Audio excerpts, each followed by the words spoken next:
बात और बताइए, क्या हम मोदी सरकार से या मोदी जी से, भारत के वर्तमान प्रधानमंत्री से इतनी सारी मतलब हाहाकार मचा हुआ पूरे भारत में जब से ये सरकार सत्ता में आई है, तो क्या हम मोदी जी से इस्तीफे की मांग रख सकते हैं या नहीं? ये कानून संगत है या नहीं? ऐसा है, ये जो आर्टिकल 19 के तहत है, हम प्रोटेस्ट कर सकते हैं और हमारे को अधिकार है संविधान के मुताबिक हम मोदी को इस्तीफे की मांग कर सकते हैं। हम कह सकते हैं अगर मोदी हमारी सुरक्षा नहीं कर सकते तो इस्तीफा दें, ऐसी एट्रोसिटी को खत्म करनी है। जो ये कोरोना इसलिए फैला गया कि प्रोटेस्ट को रोकने के लिए फैलाया गया, आंदोलन और रैलियों को रोकने के लिए फैलाया गया। जो किसान आंदोलन कर रहे हैं, मैं इसका समर्थन करता हूँ जी, बिल्कुल। और इसको रोकने के लिए अगर भाई इसमें कोरोना हो जाए, कोरोना की वजह से अगर भाई लोग डरेंगे प्रोटेस्ट खत्म हो जाएगा, लेकिन इससे कोई प्रोटेस्ट खत्म नहीं होगा। ये प्रोटेस्ट ऐसे किसानों का चलता रहेगा। और मोदी जब यहाँ पर मीटिंग करते हैं और जब वो करते हैं जब मुंह का मास्क नहीं बंधवाते, जब क्या कोरोना नहीं फैलता है। और जो अमित शाह वहाँ पर बंगाल के अंदर रैली करी है, है वहाँ पर मध्य प्रदेश के अंदर रैली करी है, जब क्या कोरोना नहीं फैला है? बिल्कुल। और अब क्या कोरोना नहीं फैला है? ये 19 को आर्टिकल 19 के तहत हमारे प्रोटेस्ट करने का अधिकार दे रखा है और हम इसी के तहत हम मोदी को डिमांड कर सकते हैं इस पर अगर तेरे प्रधानमंत्री का पद बस का नहीं तो आप इसमें रिजाइन दे। ये प्रधानमंत्री पद की गरिमा तो नहीं भूल गए, बल्कि भूल गए हैं। हाँ, ये प्रधानमंत्री की गरिमा का भूल चुके हैं। इसको ये पता नहीं है कि प्रधानमंत्री ने क्या करना चाहिए क्या नहीं करना चाहिए। प्रधानमंत्री के लिए सभी एक जैसे हैं, लेकिन इसके लिए कोई नहीं। इसके लिए केवल ब्राह्मण और राजपूत और क्या नाम बनिए इन्हीं को सपोर्ट कर रहा है, लेकिन गरीब को किसी नहीं है। अंबानी और टाटा, अंबानी को अडानी को वो कर रहा है, क्योंकि ये इनका दलाल है अंबानी अडानी का। जब तक ये 5G नेटवर्क, हाँ 5G नेटवर्क की वजह से, जो 5G नेटवर्क हमारे देश के अंदर अभी टेस्ट करने लगे, टेस्टिंग रिपोर्ट आ रही है, इसकी वजह से मतलब ये कोरोना फैला हुआ है, क्योंकि इसकी किरणें इतनी तेज है कि हमारे उसको मतलब ये खराब कर देंगी मतलब ये। और इसकी वजह से ये कोरोना, ये थर्ड टाइप की जो कोरोना ये इस देश के अंदर फैला हुआ है, ये इसको 5G की वजह से हो रहा है। 5G को माननीय प्रधानमंत्री से रिक्वेस्ट करूंगा या तो इस 5G को बंद करवा जाए, तभी कोरोना खत्म हो सकता है। लेकिन माननीय प्रधानमंत्री इसको बंद नहीं करा, क्योंकि ये अडानी अंबानी का दलाल है। बिल्कुल जी, बिल्कुल। दलाली की वजह से ये इसको बंद नहीं करवा सकता बिल्कुल भी है। तो मैं माननीय प्रधानमंत्री से रिक्वेस्ट करूंगा, ये जो 5G नेटवर्क है, 5G नेटवर्क को इसको बंद करवा जाए, ताकि कोरोना से लोगों को मुक्ति मिल सके। ठीक है ना? बोलना कुछ? जी, बस यही कि जो हमारी रैलियां, हमारे आंदोलन है, हमारी जयंतियां हैं महापुरुषों की, बहुजन समाज के महापुरुषों की, जो जागरूकता अभियान एक सदियों से सोया पड़ा था, उसको जगाने का जो एक प्रयास हो रहा था आंदोलनों के जरिए, रैलियों के जरिए, उस बहुजन समाज को, जो कि पहले से ही पीड़ित है और दबा हुआ कुचला समाज है, उसकी जागरूकता को रोकने के लिए इन्होंने ये कोरोना फैलाया। ऐसा है, उसकी जागरूकता को रोकने के लिए है ना, जो हमारे आदमी हैं, जो SC ST OBC हैं, जो प्रोटेस्ट कर रहे हैं, उसको रोकने के लिए इन्होंने कोरोना का बहाना कराया है। कोरोना कोई बीमारी नहीं है बिल्कुल भी। कोरोना इज सिंपल डिसीज, मतलब जुकाम खांसी बुखार है। ये जबरदस्ती उसमें हॉस्पिटल में, जो हॉस्पिटल में आदमी चला गया कोरोना के बहाने से, एक भी वापिस आदमी वो नहीं आया है, वो उनको सभी को मार दिया है जी। जब ये बताए कोरोना में कहते 3 लाख आदमी हो गए, 3 लाख में 3 लाख आदमी ठीक हो गए, तो कोरोना कहाँ से, कोरोना की दवाई क्यों नहीं बनी है? ये तो कोरोना के जो इंजेक्शन लगाए जा रहे हैं, ये कोरोना के इंजेक्शन लोगों को कमजोर करने के लिए, हमारे जो समाज है यानी SC ST OBC को, समाज को कमजोर करने के लिए ये इंजेक्शन लगाए जा रहे हैं। हमारी जो इम्यूनिटी डैमेज करने के लिए कोरोना को बढ़ावा दिया जा रहा है, लेकिन कोरोना कोई बीमारी नहीं है जी। इनका कोई काम रुक नहीं रहा और हमारे हर काम को रोका जा रहा है। ये हमारे काम को रोका जा रहा है। हमारे जो लॉकडाउन किया गया, लगाया गया इस देश के अंदर, ये लॉकडाउन में किसको, SC ST को मतलब या OBC को, जो बेचारे बेरोजगार हैं, जिनको रोटी नहीं मिलती खाने के लिए, सही बात, उनके लिए ये है, उन पर बहुत इफेक्ट डाल रहा है। भूखे आदमी है, पैदल भी चल रहे हैं आदमी। मैंने आज न्यूज़ पर देखा था, यूट्यूब पर देखा था, तो वहाँ से बेचारे बिहार के आदमी हैं जो पैदल चलते हुए आ रहे हैं, उनके पास जगह नहीं है। वो कहते हैं कि अपनी जगह पे मर जाए तो ठीक है यहाँ से, लेकिन वो बेचारे पैदल जा रहे हैं। लेकिन गवर्नमेंट ने उसके लिए, पिछले साल भी ऐसा बात है, लेकिन गवर्नमेंट ने कोई भी उसके लिए माननीय प्रधानमंत्री ने उसके लिए कोई भी कदम ऐसा नहीं उठाया है ताकि उनको ऐड मिल सके। पेट्रोल को ये 100 रुपए लीटर लिया है। पेट्रोल को किस लिए बढ़ाया जा रहा है? सिलेंडर को पेट्रोल या सिलेंडर को इसलिए बढ़ाया जा रहा है इनको कमजोर करने लिए, ताकि यहाँ जो अपनी बाइक वगैरह मोटरसाइकिल वगैरह गाड़ी वगैरह ले जा रहे हैं ताकि इनके पास पैसा ना रहे और गाड़ियों को ले जा नहीं सके, ताकि ये प्रोटेस्ट नहीं कर सके। लेकिन फिर भी ये इतने मतलब अभी तक ताकतवर हैं। बिल्कुल जी, पूरे भारत का लालन पालन करने वाला समाज है बहुजन समाज। SC अभी भी फिर भी ये करें, संविधान के माध्यम नजर रखते हुए फिर भी अपना प्रोटेस्ट करें। आर्टिकल 19 के तहत ये प्रोटेस्ट कर रहे हैं।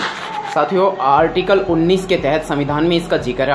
आर्टिकल 19 आप उसको पढ़ लें और ज़्यादा जानकारी अर्जित करें। हमारे रिटायर्ड दिल्ली पुलिस अधिकारी ने इस बात को बताया आपको कि उस आर्टिकल 19 के तहत आपके पास प्रोटेस्ट करने का राइट है, लीगल राइट है। जय भीम, जय भीम, नमो बुद्धाय।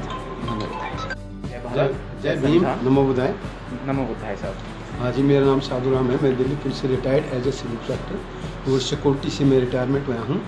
अब जिस एट्रोसिटी के बारे में आपने मेरे से पूछा है, जब मैं पुलिस स्टेशन में रहा तो पहले ये देख लेते थे भाई ये किस जाति का है, चमार है या चमार जाति से बिलोंग करता है, तो हमारे से मतलब जो ब्राह्मण को SHO होता है और किसी अदर कास्ट का होता तो हमारे से मतलब दोगुनी नीति अपनाया करते। जी बिल्कुल हैं, दोगुनी जहाँ भी जाते हैं वो भी हमारे जो पुलिस वाले थे वो भी आदमी चमार तो है, ये क्या है, कुछ नहीं। लेकिन हम उस बात को वो नहीं करते थे, उनसे फाइट करते थे। हम कभी किसी से डरते नहीं थे। अब भाई आप क्या कर रहे हो क्या नहीं, हम उसके मुकाबले उसको जवाब देते थे क्योंकि हम बाबा साहब के अनुयायी हैं। हम किसी से डरते नहीं हैं। काशीराम साहब के अनुयायी हैं।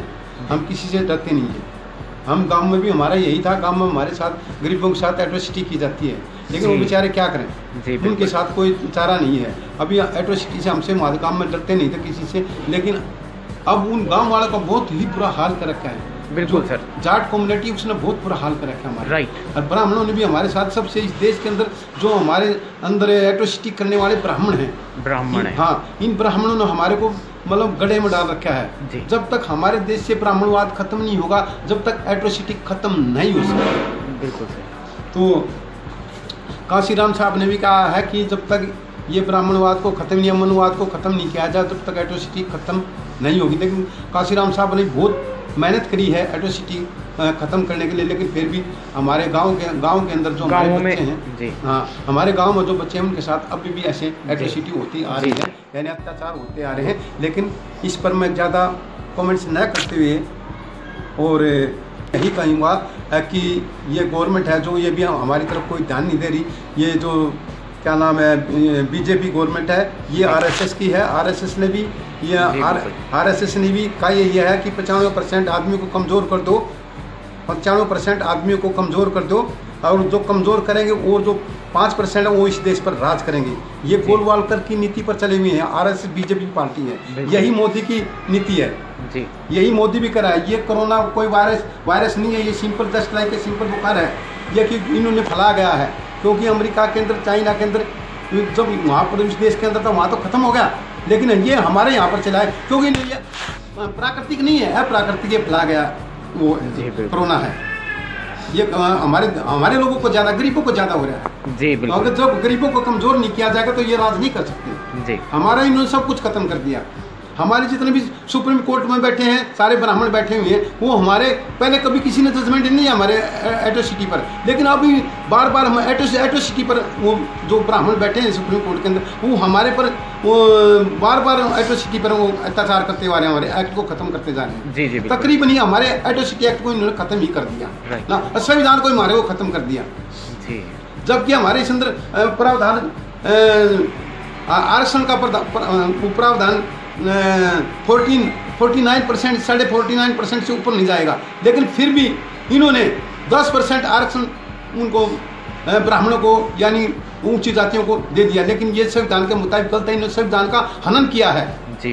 इन लोगों ने, ये जो बीजेपी पार्टी संविधान को खत्म करने जा रही है, इन्होंने अपना भी नया संविधान बना दिया RSS ने। लेकिन ये हमारे आदमी अभी मजबूत हैं, थोड़े मजबूती की वजह से मतलब ये काम नहीं कर पा रहे हैं। नहीं तो इन्होंने अपना काम तो कर दिया है। ये हमारे संविधान को खत्म करने की कोशिश कर रहे हैं। अगर ये हमारे संविधान को खत्म कर देते हमारा वर्चस्व तो बिल्कुल खत्म हो जाएगा। मतलब मैं इसके बारे में कुछ नहीं कहूँ, सरकार बहुत ही नकम्मी है। मैं किसी से डरता नहीं हूँ, अब मैं डरने वाला हूँ। मैंने अपना नाम भी बता दिया है, मैं साधुराम दिल्ली पुलिस से रिटायर्ड हूँ। ये सरकार बहुत नकम्मी सरकार है। जो जाट कम्युनिटी का साहब आपने बोला है, जाट कम्युनिटी के कई अत्याचार सामने आ रहे हैं जो हमारे SC ST पर वो करते हैं, लेकिन जाट खुद OBC में आते हैं। जाट बिल्कुल OBC में आते हैं, लेकिन ये भूल क्यों जाते हैं? देखो सर, जाट OBC में आते हैं, आपकी बात मैं मानता हूँ, OBC में आते हैं, लेकिन अपने आप को OBC नहीं मानते, ये हाई कास्ट में मानते हैं, अपने आप को हाई कास्ट में मानते हैं। लेकिन मैंने इनको कई बार मैंने इनसे बातचीत करी है, मैंने कहा कि संविधान के अकॉर्डिंग तुम मतलब कॉन्स्टिट्यूशन ऑफ इंडिया तुम उसमें OBC में आते हो, तुम्हारा कोई भी मतलब संविधान के अंदर कोई भी तुम सेक्शन दिखा दो तुम राजपूत में आते हो, लेकिन अपने आप को राजपूत मानते हैं। लेकिन ये राजपूत नहीं है, ये उसमें आते हैं, क्या नाम है, शूद्र कैटेगरी में आते हैं। मतलब जाट से लेकर के चमार तक, चूड़े तक जितने भी जातियां हैं सब ये OBC में आती हैं। गुज्जर हैं और ये हैं, और गुज्जरों में ब्राह्मणों ने मनुवादियों ने हमारे इसके अंदर 6743 जातियां बना दी हैं, जबकि ब्राह्मणों के अंदर ब्राह्मण एक ही जाति है, बिल्कुल एक ही है। क्षत्रिय एक ही जाति है, क्षत्रिय लगते हैं, बढ़िया एक ही जाति है। लेकिन हमारे को पाड़ने के लिए इनको OBC और जनरल कैटेगरी ना OBC और SC ST को पाड़ने के लिए इन्होंने क्या किया, ये एजेंडा तैयार करा कर इनको पाड़ दो और इन पर राज करो। जब तक इनकी नीति है डिवाइड एंड रूल, ये अंग्रेजों की नीति, ये अंग्रेजों की पॉलिसी थी। अभी इस पॉलिसी पर ये वो काम कर रहे हैं। अंग्रेजों ने हमारे साथ मतलब गरीबों के साथ अत्याचार नहीं किया। अगर ब्रिटिश गवर्नमेंट नहीं होती हमारे को मतलब किसी प्रकार का न्याय नहीं मिलता। ये जो अन्याय दिया है ये ब्रिटिश गवर्नमेंट ने हमारे को दिया है। बिल्कुल सर, ये बाबा साहब की वजह से, बाबा साहब ने हमारे को ये सब अधिकार ब्रिटिश गवर्नमेंट से दिलवाया। हमारे खिलाफ पटेल भी था, मैं बोल रहा हूँ, पटेल भी था, गांधी भी था हमारे पास। बाल गंगाधर जिसने लोकमान्य कहते हैं, हमारे मतलब उसके अनुसार लोकमान्य बाल गंगाधर लोकमान्य नहीं है बिल्कुल भी। हमारे लिए बहुत खतरे की घंटी है। लाला लाजपत ने भी क्या नाम है 1928 में क्या उसका विरोध किया था, साइमन कमीशन का, गो बैक के नारे लगाए थे। जी जी। अरे मैं कहता हूँ लाला लाजपत राय को जितने लाठी मारेगी तो उसको फांसी पर लटकाना चाहिए था। मतलब उन्होंने ब्रिटिश गवर्नमेंट ने बहुत ही गलत काम किया था। इसके ये नहीं कहते, अगर समर्थन भी किया था, 3 आदमियों ने इसका समर्थन किया था।